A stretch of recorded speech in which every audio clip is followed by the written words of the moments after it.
এখন অ্যাডিস মশা বা ডেঙ্গুর প্রাদুর্ভাবের একটি অন্যতম সময়।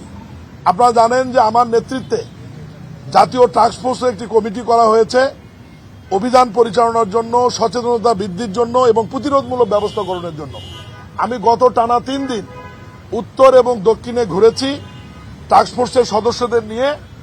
আমি শুধু আপনাদের মাধ্যমে বিনয়ের সাথে নগরবাসীকে বলতে চাই যে আমরা অ্যাডিসের যে লার্ভাগুলো পেয়েছি এটা কিন্তু সত্যিকার অর্থেই ভয়াবহ অবস্থা।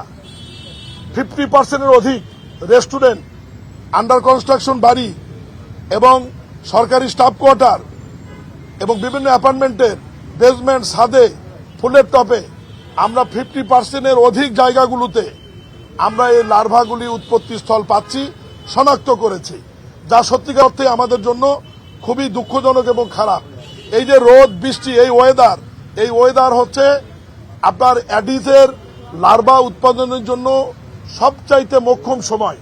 আমি আপনাদের মাধ্যমে আজকেও আবার নতুন করে নগরবাসীকে অনুরোধ করব যে আমাদের সিটি কর্পোরেশনগুলোর স্বাস্থ্য বিভাগের সীমাবদ্ধতা আছে, এটা আমরা অস্বীকার করছি না। আমাদের জনবলের ঘাটতি আছে, আমরা চেষ্টা করছি, লিফলেট বিতরণ করছি, আমরা ট্যাবলেট দিচ্ছি, বাড়ি বাড়ি আমরা লোক পাঠাচ্ছি। এর বাইরে সোসাইটির মাধ্যমে, অ্যাপার্টমেন্টের মালিক সমিতি এবং রিহাবের মাধ্যমে এবং বিশেষ করে গণপূর্তকে অনুরোধ করব যে আপনাদের যে স্টাফ কোয়ার্টারগুলো আছে এগুলো খুবই ভয়াবহ অবস্থা, এগুলোতে নিজেদের এলাকাটি পরিষ্কার করতে হবে। কালকে আমরা উল্লেখযোগ্য কিছু জিনিসের মধ্যে লার্ভা পেয়েছি, যেমন ডিমের খোসা, এটা আমরা উদ্ধার করেছি, এর মধ্যে প্রচুর লার্ভা পেয়েছি।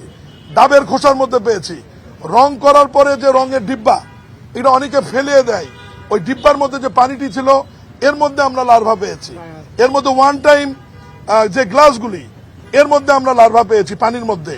এরপরে টায়ার, আমরা বেসমেন্টে গিয়ে দেখি যে গাড়ির টায়ার তারা খুলে রেখেছে এবং সেই টায়ারের মধ্যে পানি। তারপরে অনেক সময় কমোড, বাসার কমোড বা প্যান যেগুলো চেঞ্জ করা হয় অ্যাপার্টমেন্টের, সেগুলো রাখা হয়, ওর মধ্যে পানি গিয়ে এর মধ্যে আমরা লাভার, মানে আমি কয়েকটা জিনিস বললাম যে যেগুলো আমরা পেয়েছি।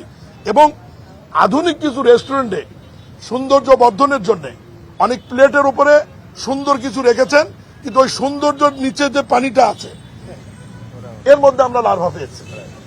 এবং আমরা গতকাল জরিমানা করেছি, অনাদায়ে সাজা দিয়েছি ম্যাজিস্ট্রেটের মাধ্যমে। এগুলো আসলে প্রতীকী, জাস্ট মানুষকে সচেতন করার জন্য। আপনাদের মাধ্যমে আবারও অনুরোধ করব, ইতিমধ্যে অনেক ডেঙ্গু রোগী আমাদের বিশেষায়িত মহাখালী হসপিটালে ভর্তি হয়েছে এবং আপনার রিপোর্টে দেখেছেন গত পরশু দুঃখজনকভাবে 2 জন মারাও গিয়েছে। আমি এই ব্যাপারে সবচাইতে বেশি ভূমিকা আপনারা পালন করতে পারবেন। আমি আপনাদেরকে গত 3 দিনের মতো আজকেও বিনয়ের সাথে অনুরোধ করব যে আপনারা এই বিষয়টা নিয়ে একটু বেশি প্রচার করবেন।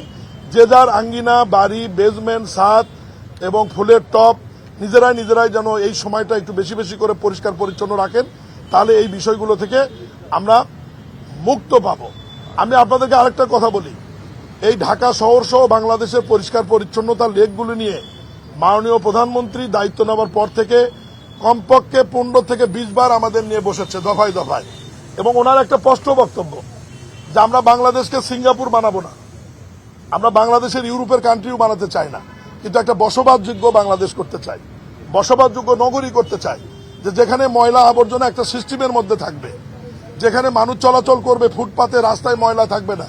এবং দিনরাত কিন্তু উত্তর এবং দক্ষিণ সিটি কর্পোরেশন, রাজুক, গণপূর্ত বিভাগ আমরা সমন্বিতভাবে ওয়াসা আমরা কিন্তু কাজ করছি।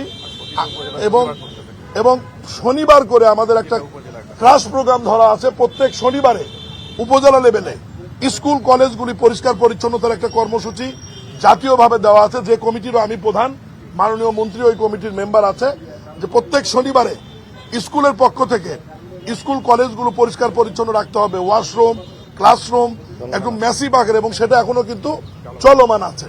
এবং আপনাদের একটু খোঁজখবর নিতে হবে যে স্কুলগুলো আমাদের সেই নির্দেশনা পালন করছে কিনা, না করলে গিয়ে জিজ্ঞাসা করতে হবে যে আপনাদের তো কেন্দ্র থেকে, শিক্ষা মন্ত্রণালয় থেকে চিঠি দেওয়া আছে, তাহলে এটা আপনারা কার্যকরী করছেন কিনা।